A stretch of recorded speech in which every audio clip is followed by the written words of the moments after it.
لقد نصركم الله في مواطن كثيرة ويوم حنين إذ أعجبتكم كثرتكم فلم تغن عنكم شيئا وضاقت عليكم الأرض بما رحبت ثم وليتم مدبرين ثم أنزل الله سكينته على رسوله وعلى المؤمنين وأنزل جنودا لم تروها وعذب الذين كفروا وذلك جزاء الكافرين ثم يتوب الله من بعد ذلك على من يشاء والله غفور رحيم. يا أيها الذين آمنوا إنما المشركون نجس فلا يقربوا المسجد الحرام بعد عامهم هذا وإن خفتم عيلة فسوف يغنيكم الله من فضله إن شاء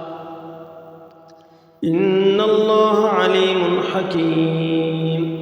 قاتلوا الذين لا يؤمنون بالله ولا باليوم الآخر ولا يحرمون ما حرم الله ورسوله ولا يدينون دين الحق من الذين أوتوا الكتاب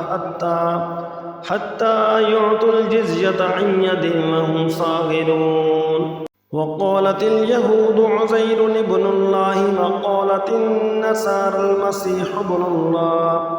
ذلك قولهم بأفواههم يضاهئون قول الذين كفروا من قبل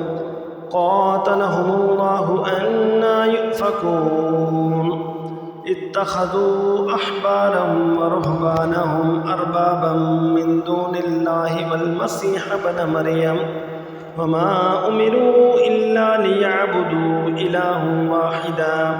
لا إله إلا هو سبحانه عما يشركون. يريدون أن يطفئوا نور الله بأفواههم ويأبى الله إلا أن يتم نوره ولو كره الكافرون. هو الذي أرسل رسوله بالهدى ودين الحق ليظهره على الدين كله ولو كره المشركون. يا أيها الذين آمنوا إن كثيرا من الأحبار والرهبان ليأكلون أموال الناس بالباطل ويصدون عن سبيل الله والذين يكنزون الذهب والفضة ولا ينفقونها في سبيل الله فبشرهم بعذاب أليم يوم يحمى عليها في نار جهنم فتقوى بها جباههم وجنوبهم وظهورهم هذا ما كنزتم لأنفسكم فذوقوا ما كنتم تكنزون. إن عدة الشهور عند الله 12 شهرا في كتاب الله يوم خلق السماوات والأرض منها 4 حرم ذلك الدين القيم فلا تظلموا فيهن أنفسكم وقاتلوا المشركين كافة كما يقاتلونكم كافة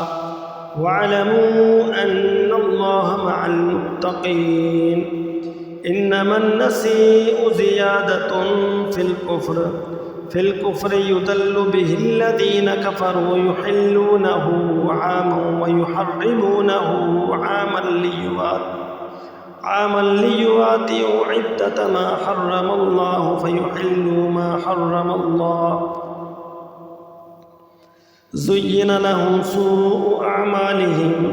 والله لا يهدي القوم الكافرين. يا أيها الذين آمنوا ما لكم إذا قيل لكم انفروا في سبيل الله اثاقلتم إلى الأرض أرضيتم بالحياة الدنيا من الآخرة فما متاع الحياة الدنيا في الآخرة إلا قليل. إلا تنفروا يعذبكم عذابا أليما ويستبدل قوما غيركم ولا تضروه شيئا والله على كل شيء قدير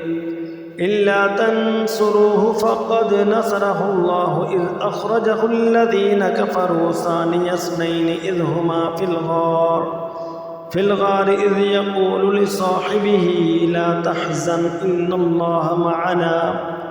فأنزل الله سكينته عليه وأيده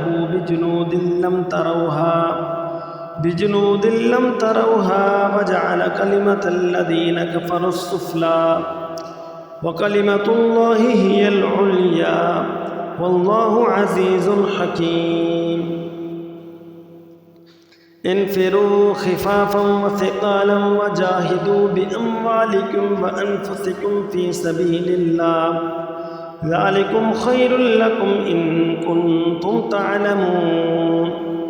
لو كان عرضا قريبا وسفرا قاصدا لاتبعوك ولكن بعدت عليهم الشقة وسيحلفون بالله لو استطعنا لخرجنا معكم يهلكون أنفسهم والله يعلم إنهم لكاذبون